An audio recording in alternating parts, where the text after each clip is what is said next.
Blessings, my fellow souls. There is this common phrase which exists in every culture and every religion in different words. In the West, it goes something like this: God helps those who help themselves. We've all heard this. This is also an unchanging truth.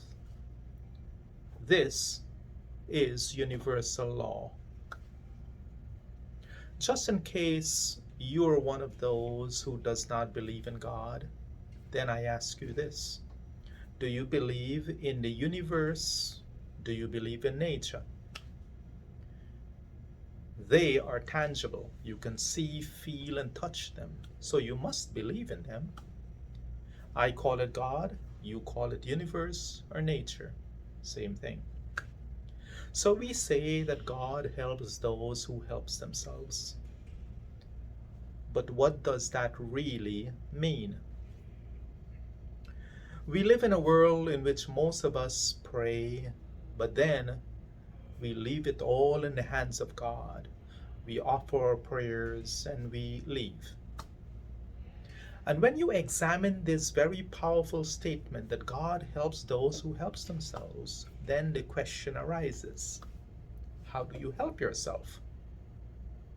To understand this, we must look at it at a much deeper level. And here is what it really means. God has granted you with the intellect. God has granted you with the life force, the energy. He has created the time for you to be able to help yourselves.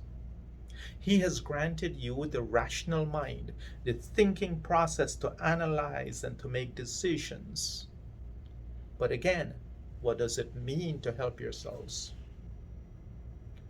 Well, this is what it means.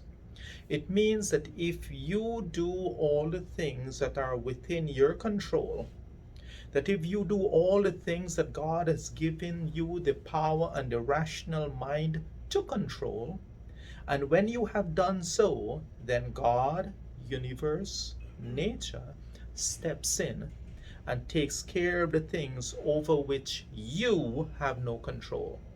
That is what it means. That you do the things which are in your control, and then He will step in and help you with all the things that are out of your control. Now let's take a look at a few examples of this. We all pray for good health. What are the things within your control which you can do that will bring you good health? Simple question. We must control how much we eat. We must control what we eat. We must control the kinds of food we eat. We must control the amount of exercise the body gets. We must control the amount of rest the body gets. Not too much, not too little. Everything in moderation. And the truth is that when we control these things, then God will step in and make sure that everything else in the universe comes together in your favor to give you good health. Let's take another example. Imagine that you must go on a long drive.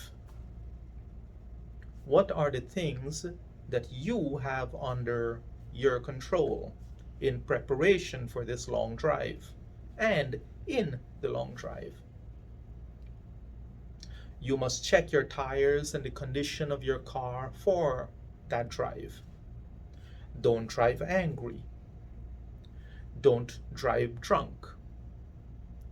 Be nice to others on the road. Follow the rules of the road. Drive cautiously in inclement weather. Do not take unnecessary risks. And if you were to do all of these and do them well, then God will make sure that everything else in the universe that are out of your control happens in your favor to keep you safe. We cannot expect that we're going to leave everything in the hands of God.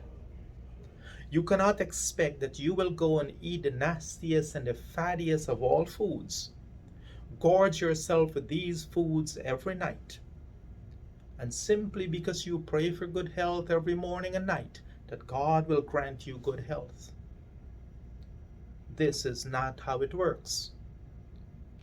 You cannot expect that you do not take care of your body, you do not exercise, but you pray day and night for good health, and God will grant you good health. This again simply is not how it works. But sadly, this is what most of us do. By the same token, if you are going on that long trip, you can begin your trip with prayers. You can play religious music and prayers all the way on your drive. But if you fail to follow the rules of the road, if you drink and drive, if you're angry and you exhibit road rage while you drive, then tell me, how will your prayers help? My fellow souls, it makes no sense that we pray and then we leave it all in the hands of God. Because He gave us a rational mind, He gave us this life force, this prana that keeps us alive. He gave us this ability to choose and do that which creates our own tomorrows. He gave us the intellect to reach for and find our own happiness, which you can call by many other names: peace of mind, mental health, mental wealth, so many different ways, happiness. And even if you want material wealth, you cannot just leave it in the hands of God, because God indeed helps those who help themselves. I pray that today you choose to activate that which within you, so that you are motivated to control those aspects of your life which are in your control, and then and only then leave the rest in the hands of God. God indeed helps those who help themselves. This is also an unchanging truth. God bless you, and namaste.